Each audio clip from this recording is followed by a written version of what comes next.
A paz do Senhor, igreja. Que alegria estar com vocês nessa manhã. É uma grande responsabilidade, mas é de muita alegria. Porque nessa manhã vocês decidiram estar amando a palavra de Deus. E isso é muito precioso. Não só a nós, mas as pessoas que estão em casa. Vocês estão percebendo que eu estou um pouco afônica, eu estou rouca. Gente do céu, essa estação chegou com força. Lá em casa, de verdade, a pastora Kate trouxe uma referência. Começou assim, ó, Paulo, Pedro, depois eu. E eu estou sentindo essa rouquidão, mas nada hoje vai impedir que eu compartilhe com vocês aquilo que o Senhor trouxe para a minha vida, em primeiro lugar. E compartilhar com a igreja. É um prazer. Amém? O tempo. O tempo. O tempo foi feito para o homem. O tempo foi feito para nós. O tempo foi feito para a humanidade. Deus não precisa do tempo, Bárbara. Não se apresse. Deus não precisa do tempo, mas Ele sabe que a gente precisa do tempo. E aí Ele nos ama tanto, Ele tem um cuidado tão grande conosco, que Ele traça planos dentro do nosso tempo. Alguém já falou assim, ó, o tempo é impiedoso. Alguém já ouviu isso? Levanta a mão. O tempo é impiedoso. Eu não acho, a não ser que eu vá para o espelho. Quando eu chego na frente do espelho, eu percebo que o sábio, ele tem razão. O tempo, ele é impiedoso. A gente percebe umas coisinhas acontecendo assim perto dos olhos, uns tracinhos que aparecem, e a gente diz, mas de onde surgiu isso? De onde veio isso? Não estava aí há 2 anos atrás. O que isso veio fazer nesse lugar? Mas porque é assim, nós temos um tempo. Nós temos um tempo de validade. E aí Deus olha para nós, Ele diz assim, eu vou mexer nessa história. Eu vou mexer nessa vida. Eu vou dar um up nessa existência. Por amor. É sempre por amor. É sempre o cuidado de Deus. Em Eclesiastes, a referência que eu trouxe aqui para essa palavra, Eclesiastes capítulo 3, versículo 1, fala algo precioso. Você que está em casa também pode nos acompanhar. Tudo tem o seu tempo determinado e há tempo para todo propósito debaixo do céu. Interessante. O tempo não foi estipulado para o que está acima, mas para o que está abaixo. Não para o que é eterno, que está no céu, mas para o que é temporal, que está abaixo do céu. Então, abaixo do céu, tudo se submete ao tempo. E é importante saber disso, porque nós, como filhos de Deus, podemos entender que quando a palavra diz assim, ó, há tempo de nascer, de morrer, de plantar, de colher, de matar, de curar, derrubar, edificar, chorar, rir, prantear, saltar de alegria, espalhar pedras, ajuntar pedras, abraçar e deixar de abraçar, buscar, perder, guardar, jogar fora, rasgar, costurar, calar, falar, amar, aborrecer, guerra e paz. Ufa! Há tempo para tudo. E isso nos dá uma sensação, uma certeza, na verdade, que Deus, quando Ele criou o universo, Ele marcou por padrões confiáveis. Sabe, quando a gente entende que há tempo para tudo, a gente tem segurança. Quando a gente organiza a vida de um filho, ou a nossa própria vida, que a gente percebe que a gente tem que colocar tudo isso num padrão, num papel, e ali respeitar aquele tempo, respeitar aquele cronograma, a gente não se sente seguro quando a gente consegue cumprir? Isso foi algo que Deus estabeleceu para o homem. Tempo para tudo é ordem e segurança. É Deus dizendo assim, olha, eu estou dando ordem à terra, ordem ao universo, eu estou trazendo ordem para este lugar e segurança. Então, nós que somos filhos de Deus, percebemos só um minuto. Então, há um tempo cronológico que nós precisamos cuidar dele, sim ou não? Há um tempo cronológico que nós precisamos cuidar dele. Mas o que às vezes a gente esquece é que também existe o tempo de Deus. Também existe o tempo Kairos. Aquele tempo que ele é especial. Ele é um marco. Ele chega a ser um memorial. Porque não está ligado ao tempo cronológico, esse tempo calculável, que faz a gente cumprir os compromissos. Mas ele está ligado a um tempo que acontece ao mesmo tempo, mas tem a ver com o que Deus vê a seu respeito, e não com a tua agenda. E não com o que você estabelece de meta durante o dia. Então, a gente vai vivendo no tempo cronológico. É natural, gente. A gente precisa organizar o tempo cronológico.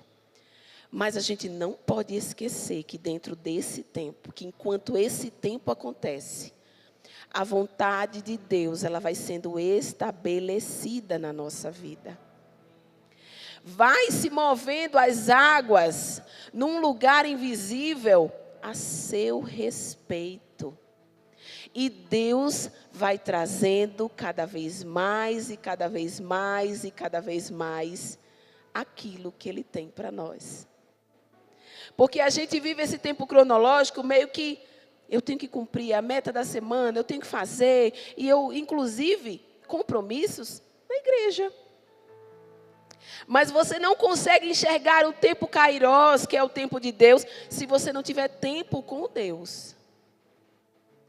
Você só consegue ser guiado por esse tempo quando se tem o tempo com Ele, para saber dele mesmo qual é o tempo em que você está. Aleluia. O tempo, ele é uma ferramenta de aperfeiçoamento nas mãos de Deus. Então, nós precisamos ter um pouco de cuidado quando a gente olha para esse tempo e a gente diz assim, ai meu Deus, lá vem o inimigo de novo me atacando aqui. Preste atenção. Se você é um filho, uma filha de Deus, você não tem que se preocupar com o que estão fazendo lá nas trevas, não. Você tem que se preocupar com a vontade de Deus para a sua vida. Então, quando esse tempo chega, porque chega para todo mundo, porque há tempo para tudo. Isso é a palavra que fala. Há tempo para tudo. Significa que o dia difícil e desafiador também vai chegar. Mas pode ser Deus pegando você, cuidando de você e te aperfeiçoando. Amém? Aleluia. Se temos que passar pelo teste do tempo, então que seja discernindo o Kairos de Deus. Já que nós não podemos correr do tempo Cronos, já que a gente não pode mudar o tempo Cronos, porque ele está correndo. Esteja você fazendo algo ou não, ele está correndo. Mas então, e como passar esse tempo? E como viver esse tempo? Você não precisa parar o tempo, até porque você não vai conseguir. Mas você pode passar com sabedoria. Você pode passar ele com discernimento. Você pode passar ele entendendo e correspondendo com o Espírito Santo enquanto esse tempo acontece. Marcos, capítulo 4, versículo 35. Por favor, me acompanhe. Evangelho de Marcos, capítulo 4, versículo 35. Fala de algo que você já ouviu falar. Essa é uma passagem muito conhecida, mas eu gostaria de trazer ela sobre uma perspectiva um pouco diferente.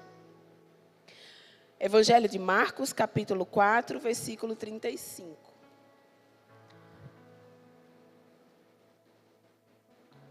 Eu vou ler aqui na minha porque fica mais fácil para mim, tá?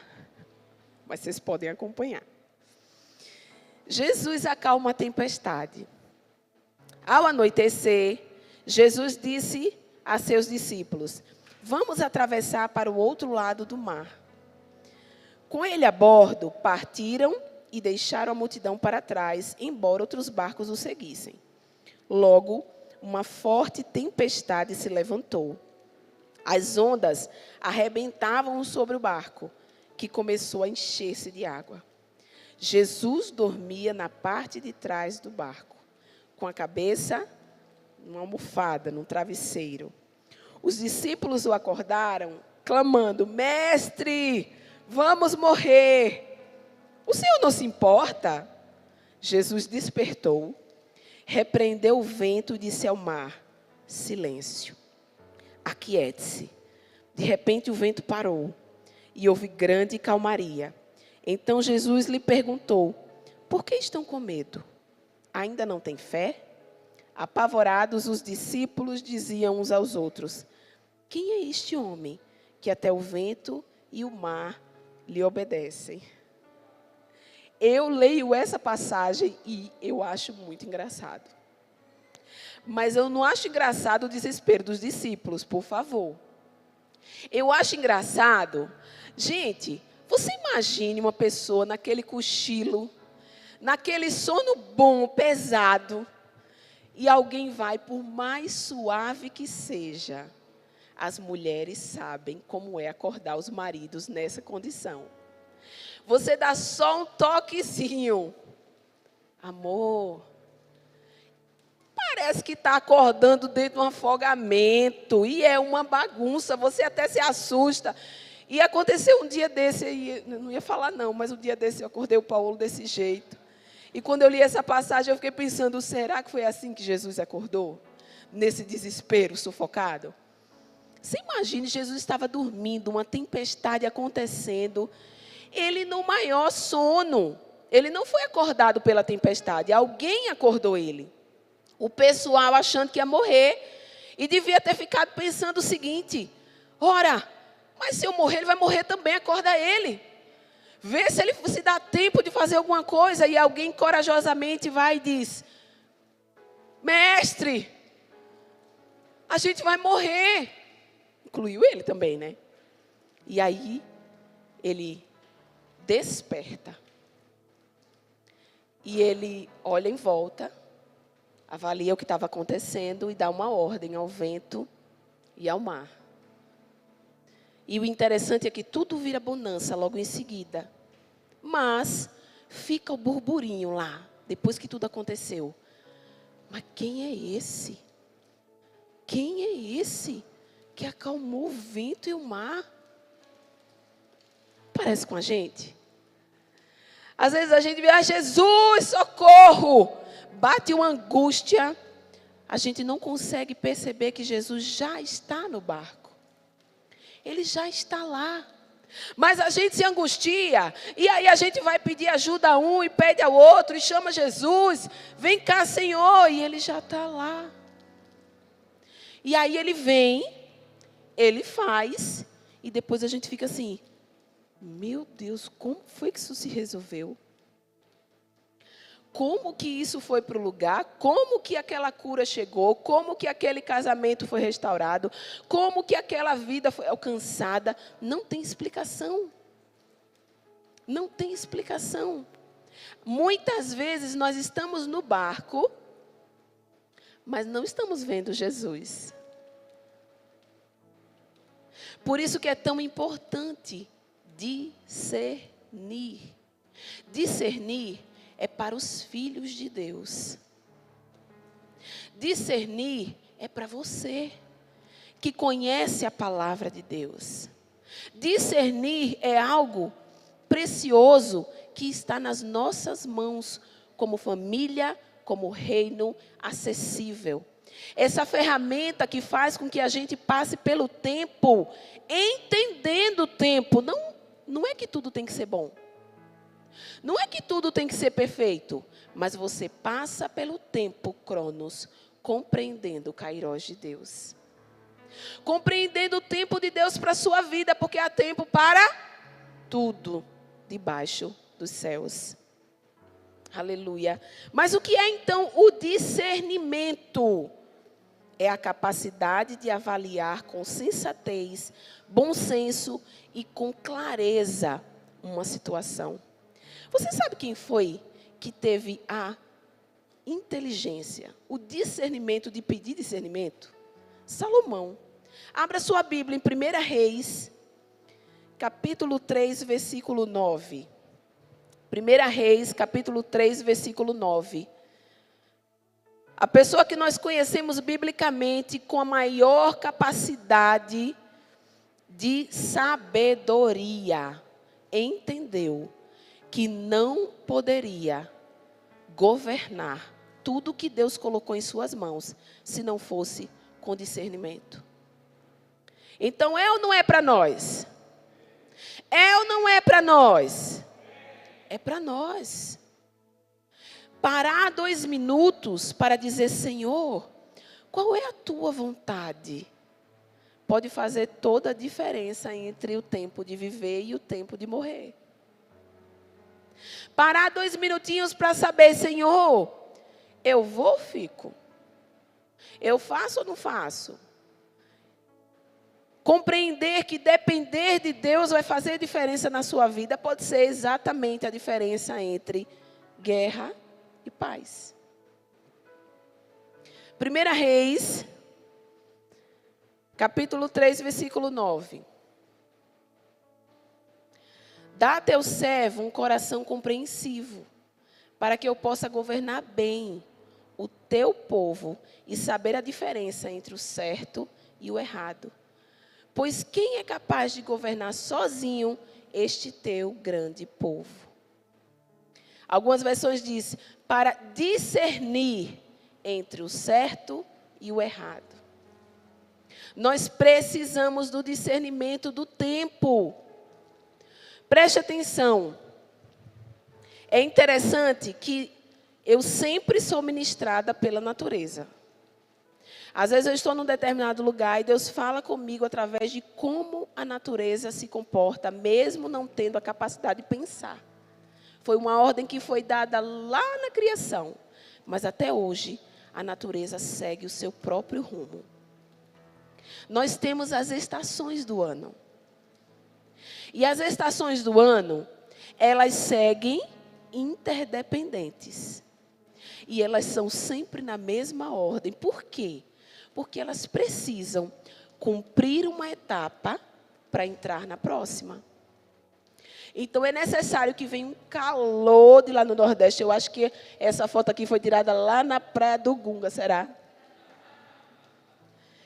Um calor, mas você está na praia. Está tudo certo.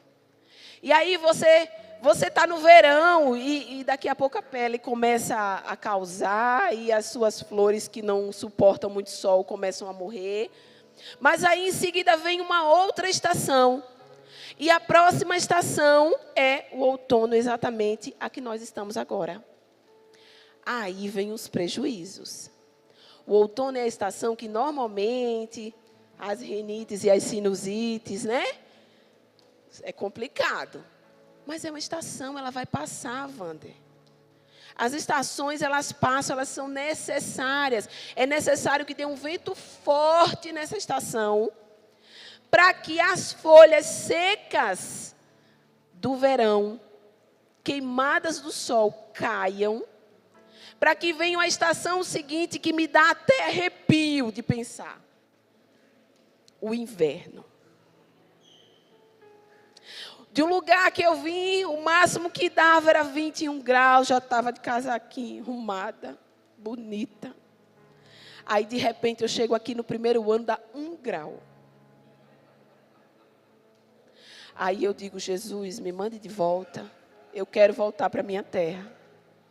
Não tem casaco do mundo que dê conta, não tem cobertor do mundo que dê conta. Não acostumei, já estou arrepiada pensando no inverno. Mas eu sei que o inverno vai passar. E que é necessário que passe para que chegue na estação mais esperada do ano, que é a primavera. Ora, se a natureza consegue caminhar nesse trajeto, sabendo que depois vem renovo, por que eu e você, por que a igreja, por que todos nós não aprendemos a caminhar ouvindo Deus dentro das estações da vida? Aleluia. É necessário. Você pode estar hoje na primavera, que maravilha. Oh, glória. Eu estou na melhor fase da minha vida, Amélia. Ai, está tudo caminhando, portas abertas. Oh, glória. Olha, eu não tenho nem explicação. Mas você pode estar no outono. Está um vento forte. Está um vento forte. E o aspecto das coisas não parecem tão coloridos e bonitos como poderiam ser. Aí nesse momento a gente diz assim: ai meu Deus, o inimigo está cirandando, está fazendo. Não está não. Não. Deus trabalha com o teu tempo. Existe um kairós de Deus para você. Você está olhando e você está dizendo: mas não é possível, eu estou há 2 anos nesse inverno que não passa. Você já parou para perguntar a Deus: Senhor, dentro dessa estação, o que eu preciso desenvolver? Dentro dessa estação, o que eu preciso aprender? É colheita? Oh glória, cheio de sementes. É plantio? Então, aproveite, porque essa é a oportunidade. Não acontece verão e depois a primavera, né? Não é assim, né? Verão, outono, inverno, primavera. Você não sai do verão e cai lá na primavera, não é assim. Você precisa passar pela estação. Por que a gente trava nas estações? Por que a gente quer viver eternamente numa estação? Pode ser que essa estação seja exatamente a estação de largar as bagagens. Porque você está passando muito tempo nesse lugar, porque você está carregando coisas da estação passada. E você precisa avançar. Não cabe na próxima estação o que você está carregando. Então larga. Pode ser que você esteja dizendo assim: Senhor, ai, mas eu estou há tempo demais nesse lugar. O que está acontecendo? Larga essa bagagem da estação passada. Se você quiser de fato viver a primavera de Deus na sua vida, você precisa avançar. Isso pode significar abrir mão de algumas coisas. Dar passos em algumas direções, às vezes não é largar, é fazer. Deus pode estar dizendo: minha filha, meu filho, vamos. Existe uma primavera te esperando. Por que você está olhando a estação acontecer? Vamos caminhar, vamos acelerar. Vamos agir. Vamos confiar. Falamos de fé nesse lugar antes desse culto começar aqui no momento de dízimos e ofertas. E rapidamente as coisas aconteceram. O que você está esperando? Um sinal? Eu espero que não.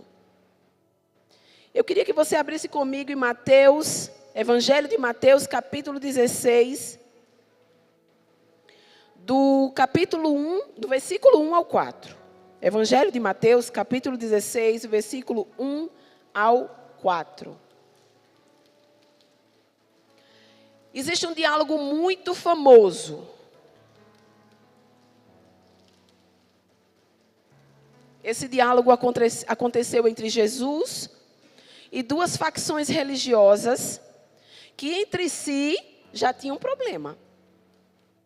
Mas se uniram contra Jesus.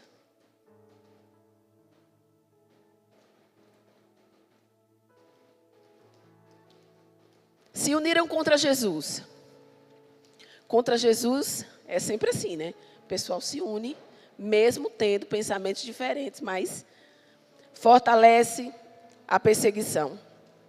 Não era diferente nessa época. Eles se uniram e eles disseram, olha, pressionaram Jesus por um sinal.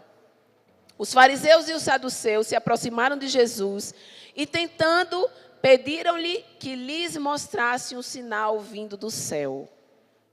Mas Jesus respondeu, chegada a tarde, vocês dizem, teremos tempo bom, porque o céu está avermelhado. E pela manhã, vocês dizem, hoje teremos tempestade, porque o céu está de um vermelho sombrio. Na verdade, vocês sabem interpretar a aparência do céu. Então, como não são capazes de interpretar os sinais dos tempos? Uma geração perversa e adúltera pede um sinal, mas nenhum sinal lhe será dado, senão do Jonas. E deixando-os, Jesus se retirou. Alguém acha que se pressionar Jesus e disser, Senhor, eu preciso de um sinal, me mostre. Me mostre porque eu quero saber e ter certeza de que o Senhor está comigo. Não há nada demais em fazer isso, uma vez que já vimos momentos na Bíblia em que Gideão fez isso, até demais. Mas fez, e Deus falou. Nós estamos vivendo num tempo onde nós somos muito visuais. Tudo tem que ser visto, provado de alguma forma. Se você disser assim, olha, eu orei e a pessoa ficou curada, eu quero ver. Cadê os exames? Cadê? Eu quero ver. Nada demais. Se curou, tem provas, não é assim? Se curou, Deus vai mostrar que de fato faz a obra através da própria ciência. Cura é cura. Mas nós não precisamos de um sinal quando Deus já falou conosco. Nós não precisamos ficar correndo atrás de sinais quando o próprio Senhor já falou. Eu não preciso que ninguém diga a mim que a salvação está liberada sobre a minha vida, se eu sei que Jesus já derramou o seu sangue na cruz do Calvário. Se isso já é um fato real, ninguém pode mudar mais isso. Não há o que questionar. Você está vivendo um momento em que você pode estar, Deus está te pedindo algo. Ou Deus está querendo que você dê passos numa direção. Ou você está num momento de colheita tão bom que é tempo de abençoar. Ou você está no momento de simplesmente receber. Pergunte a você mesmo nesse momento, qual estação que eu estou? Qual é a estação em que eu estou? Porque Deus é poderoso para fazer você entender qual é o teu lugar, ainda que o momento seja desafiador. E fazer você avançar, se você já está na primavera. Ele não traz a primavera só para enfeitar a tua casa de flores. Ele traz a primavera, pastor Tiago, para que você encha a casa de alguém de flores. Para que você encha a igreja de flores. Para que você encha a tua família de flores. Quando Ele traz o inverno à tua vida, Ele está enxergando a primavera que virá. Então eu paro de dizer que é o inimigo que está fazendo e eu começo a entender, eu preciso dar passos nessa estação. Porque eu sei onde eu quero chegar e eu sei que Deus está me levando para algum lugar. E assim Deus vai nos levando e vamos vivendo o tempo, discernindo não Cronos, mas o Kairos. Não discernindo o tempo calculável, mas o memorial. Aquele que quando chega, dá uma virada na vida. Pode ser que você esteja vivendo o momento mais difícil, mas falta tão pouquinho para que você chegue na tua primavera. E aí, se você desiste agora, por isso que é tão bom discernir. Porque a gente olha, a gente vê um buraco e a gente diz, eu não vou. Eu não posso, não vai dar, minha perna não alcança. Eu vou voltar. Só que o pulo que você ia dar, já tinha ele lá te esperando para te segurar e te trazer para o lugar que ele sonhou. Mas se eu não tenho entendimento de que a vontade de Deus é boa, perfeita e agradável, se eu não tenho entendimento que nenhuma condenação há para os que estão em Cristo Jesus, se eu não carrego a palavra no meu coração, se eu não gasto, invisto tempo com Ele, eu nunca vou saber que depois daquela tempestade vem a bonança. Que dentro daquele barco, indo a naufrágio, ele estava lá. Ele já estava lá. Que em nome de Jesus, nessa manhã, a gente possa sair daqui avaliando, pensando com bom senso, com clareza, que tudo que nós passamos, Deus, Ele está lá. Essa informação, ela é preciosa. Ele está no teu futuro. Diga assim para a pessoa que está do seu lado: Ele está no seu futuro. Ele já está lá. Ele já está lá. Aleluia. E aqueles líderes diziam: eu preciso de um sinal. Se você der um sinal, eu vou acreditar. Faça um sinal. Mostre que você é o Filho de Deus mesmo. Estavam diante do Filho de Deus. Estavam diante do reino que havia chegado, mas eles não enxergavam. Mas se eles olhassem para o céu, eles sabiam que ia chover. Se eles olhassem e vissem com um determinado aspecto, eles sabiam se o dia ia ser bom ou não. E aí Jesus diz: você sabe olhar para o céu e discernir se vai ter chuva, se o dia vai ser bom ou não. Mas você não sabe discernir os tempos. Você deseja discernir o tempo que você está vivendo? Vou fazer essa pergunta novamente. Você deseja discernir o tempo em que está vivendo e corresponder com ele? Corresponder com aquilo que Deus está traçando para você? Amém? Eu quero que você fique de pé em nome de Jesus. Aleluia. Aleluia. Discernir o tempo de Deus é a oportunidade que o filho tem de viver em segurança. Discernir o tempo de Deus é a oportunidade que você tem de viver em segurança. Xéria sopra como trorecheria sou.